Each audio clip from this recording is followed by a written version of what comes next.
Good afternoon and welcome. Today we're going to talk about what's your function as a manager. We'll talk about the 5 functions of management and the 3 primary management styles.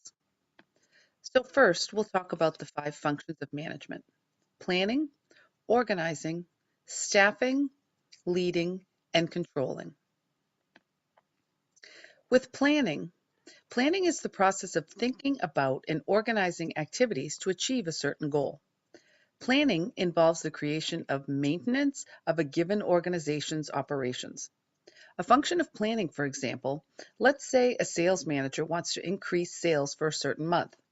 The manager would have to create certain steps to create the plan, such as increase advertising in certain areas or put things on sale, and look for previous customers who are looking to purchase things.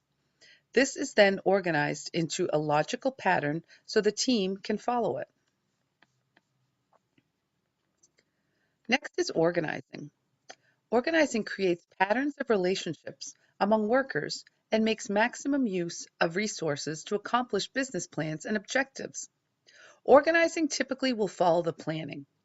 An example of some functions of organizing: our manager will need to identify the roles of each individual, assign work to be sure the right amount of employees in the right amount of departments carry out the work, as well as making sure the employees have the right resources for the job. Staffing involves job analysis, recruiting, hiring people with the correct skills for the job, providing or facilitating ongoing training as necessary to keep those skills. An example of a function of staffing is, let's say an HR manager needs to fill some positions. They would need to post a job description, interview people, and recruit people with the right skills for the job, or train current employees for the new job. Next is leading. Leaders who demonstrate persistence, tenacity, determination, and interactive communication skills will bring out those same traits in their groups. Leadership style is a leader's approach to providing direction, implementing plans, and motivating people. There are different leadership styles for different situations. For example, in an emergency, there's little time to sit down and come to agreement on who should be in charge.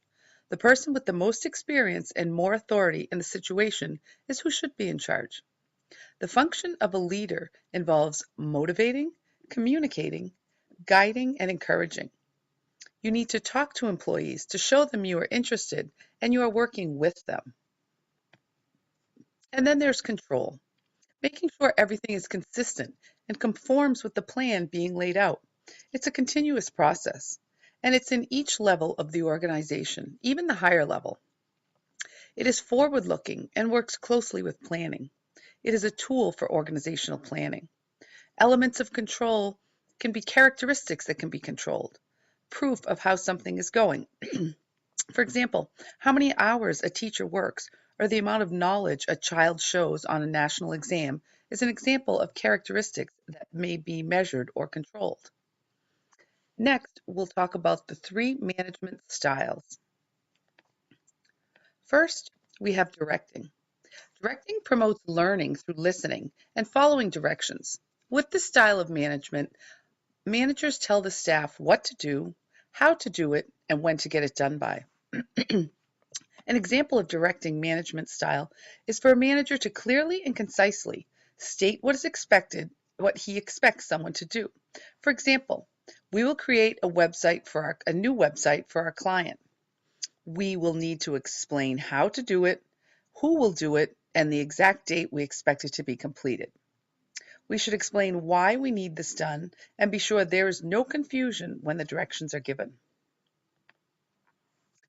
The strength of this style of directing is that you know exactly what you're getting from your employees.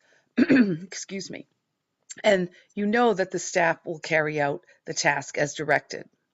However, a weakness of this style is that you could be stifling some members from having a more creative way of thinking and creative ideas from staff members. The discussing style of management promotes learning through interacting. Managers encourage critical thinking and lively discussions by asking employees about any problems, opportunities, or issues that may be resolved. The manager guides the discussion to a logical conclusion. The discussing style of management lets employees know that communication is a two-way street among managers and employees. A manager will ask challenging questions and listen for the answers. A good manager will ask employees the questions like, how do you think you did? And do you think you could do better or do it in a different way? What could you do to improve? Also, ask employees to be open and honest. A manager should not allow a couple of employees to dominate the discussion, but ask each employee to question or comment on the topic. The strength in this style of management is that not only does it encourage discussion and encourage employees to ask questions, it can also help the manager to create his or her successor. A weakness to this style is that it may discourage independent work while increasing dependence on the leader. Also, this approach does not work well with large groups or organizations. Delegating, the delegating style of management promotes learning through empowerment. With this style, managers assign tasks and employees work independently, either individually or in groups. A function of the delegating style is that employees will listen to what a manager wants, ask questions until they are sure what is expected of them and when it is due.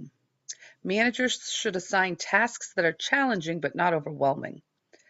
They will delegate a task but make certain that the employee is aware of what to do, what they need to do, and when it is to be completed.